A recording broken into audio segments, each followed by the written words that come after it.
Assalamualaikum warahmatullahi wabarakatuh. Halo teman-teman semua.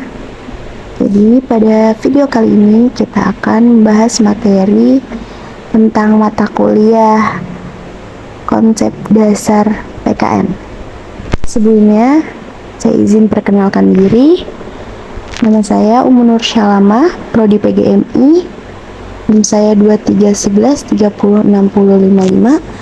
Saya semester 2. Saya tinggal di Jalan Pangeran Suryanata. Tempat tanggal lahir saya di Kutai Timur, 28 Juli 2005. Nomor HP saya 0819 1735 6993. Baik, kita langsung kepada pembahasan materi. Materi yang kita akan bahas di sini ada dua, yaitu prinsip-prinsip dalam melaksanakan desentralisasi dan otonomi daerah, dan yang kedua yaitu sejarah otonomi daerah di Indonesia. Oke, kita masuk kepada materi yang pertama, yaitu prinsip-prinsip dalam pelaksanaan desentralisasi dan otonomi daerah.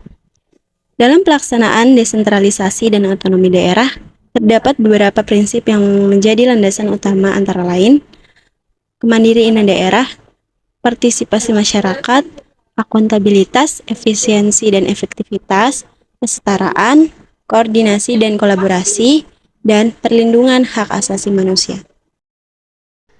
Baik, masuk pada prinsip yang pertama, yaitu kemandirian daerah.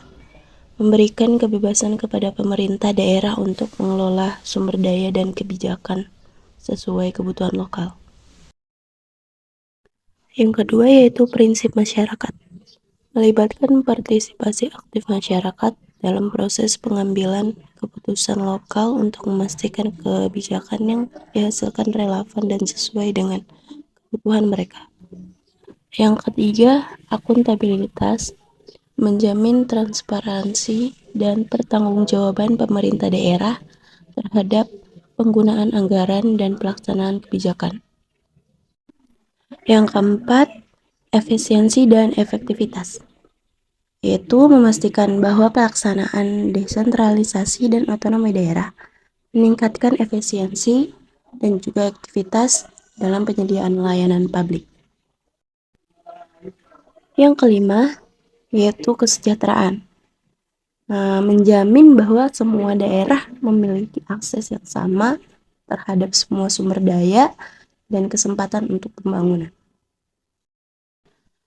Yang keenam ada koordinasi dan kolaborasi, mendorong kerjasama antara pemerintah daerah, pemerintah pusat, dan stakeholder lainnya untuk mencapai tujuan pembangunan secara bersama-sama. Kemudian yang terakhir ada perlindungan hak asasi manusia, yaitu memastikan bahwa pelaksanaan desentralisasi dan otonomi daerah tidak melanggar hak asasi manusia dan memperkuat perlindungan terhadap semua warga negara. Oke, kita masuk kepada materi yang kedua, yaitu sejarah otonomi daerah Indonesia. Sejarah otonomi daerah di Indonesia telah mengalami perkembangan yang panjang dan beragam.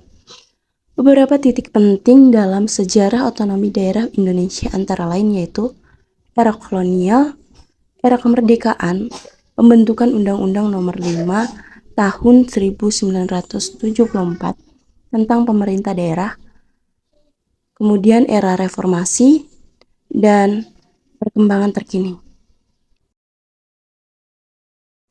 Yang pertama yaitu era kolonial. Pada masa penjajahan Belanda, terdapat beberapa bentuk otonomi daerah yang diberikan kepada beberapa wilayah di Indonesia. Namun, otonomi daerah tersebut lebih bersifat terbatas dan masih dalam bentuk pengawasan penuh pemerintah kolonial. Yang kedua, ada era kemerdekaan. Setelah proklamasi kemerdekaan pada tahun 1945, Indonesia mulai mengembangkan sistem pemerintahan yang berbasis pada prinsip-prinsip demokrasi dan otonomi daerah. Hal ini tercermin dalam pembentukan sistem pemerintahan daerah yang terdiri dari kabupaten, kota, dan provinsi.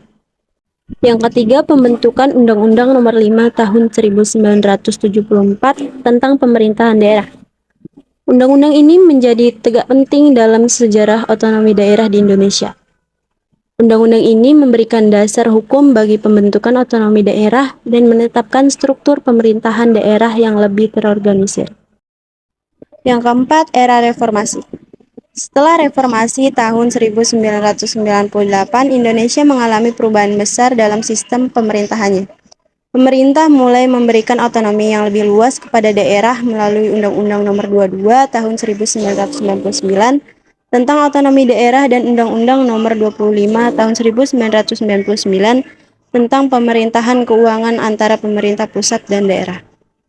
Yang terakhir, perkembangan terkini. Sejak itu, otonomi daerah terus berkembang dengan adanya revisi dan perubahan dalam peraturan perundang-undangan terkait. Beberapa perubahan tersebut bertujuan untuk meningkatkan kemandirian dan kapasitas pemerintah dalam pengelola urusan lokal serta meningkatkan pelayanan publik kepada masyarakat.